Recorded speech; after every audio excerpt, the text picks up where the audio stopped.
One of the final low-altitude night incendiary raids on Japan by the U.S. Army Air Forces occurred on the night of May 25th and 26th, 1945.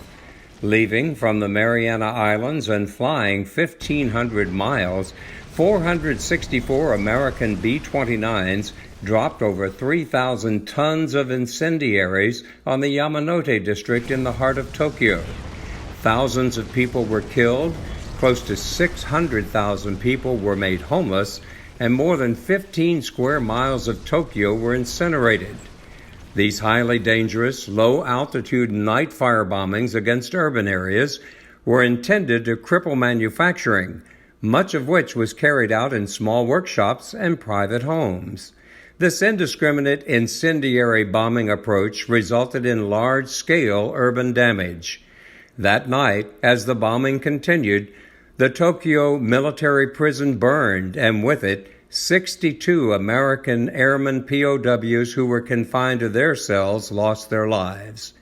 The few American prisoners who were able to escape the apocalyptic event were killed at the hands of enemy jailers. At war's end, a conspiracy to cover the crimes committed was devised, then revealed at War Crimes Trial Yokohama T-078. The POWs were crowded primarily into 17 cells in the number 4 confinement area. The red circles indicate each bomb that fell, along with the X marks indicating the corpses.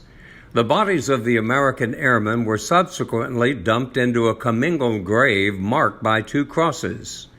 After the war, the remains located here were collected in mattress covers.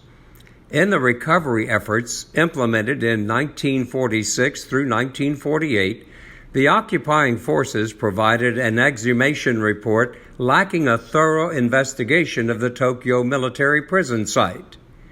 Many bone fragments and identifying information were left behind and are believed to be on the site today.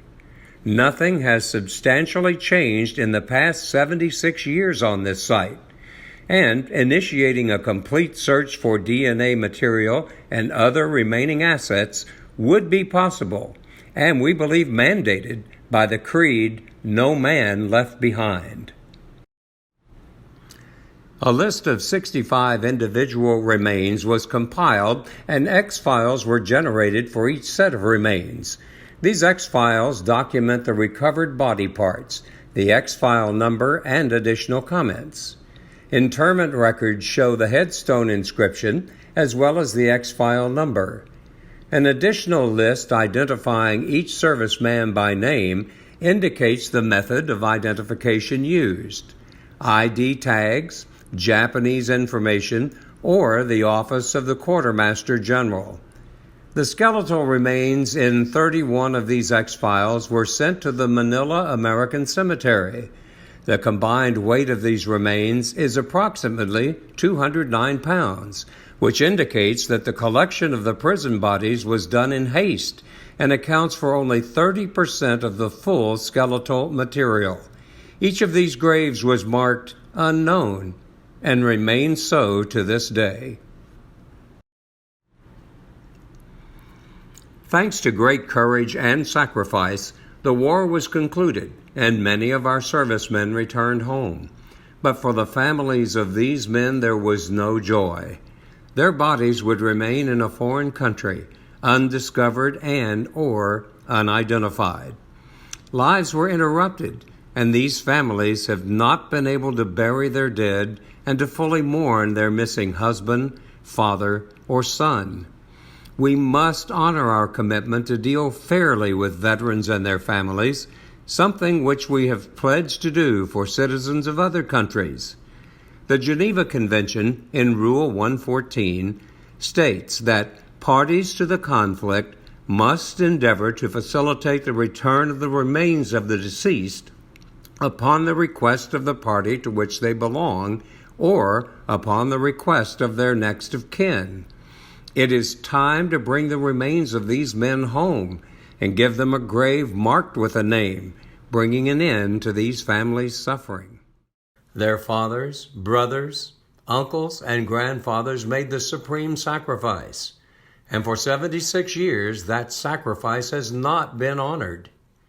This is not the case for other servicemen. The DPAA has, in the past, retrieved the remains of just one soldier in a mission that took 24 people 72 days and required the screening of over 1,000 tons of soil. Arguments presented to the Joint Chiefs of Staff in the summer of 2021 were so compelling that 17 senators called for exhumation of the Tokyo prison fire victims. In a letter to Department of Defense Secretary Lloyd Austin, these senators advocated for the return of the bodies taken from the prison and buried in the Manila American Cemetery. This exhumation process is underway now and is a positive move by the DPAA. But what of the additional bodies still in Tokyo? The job will remain incomplete until their remains are also repatriated and their families receive equal treatment. We are asking that the Shibuya soccer field be the site of an exhumation and excavation effort to retrieve the remains and any personal effects of the American servicemen who died there. Shibuya officials have suggested that the present site of Cell Block 4 may soon have ground broken for future construction. This means there is a very limited window in which to excavate the site and collect the remains. Even if construction does not take place, the lack of any superstructures on the site at this time makes the repatriation effort achievable. We must remain true to the covenant we agreed to in the Geneva Convention. All of the bodies from the Tokyo prison fire must be brought home, not just the ones interred in Manila and easy to recover.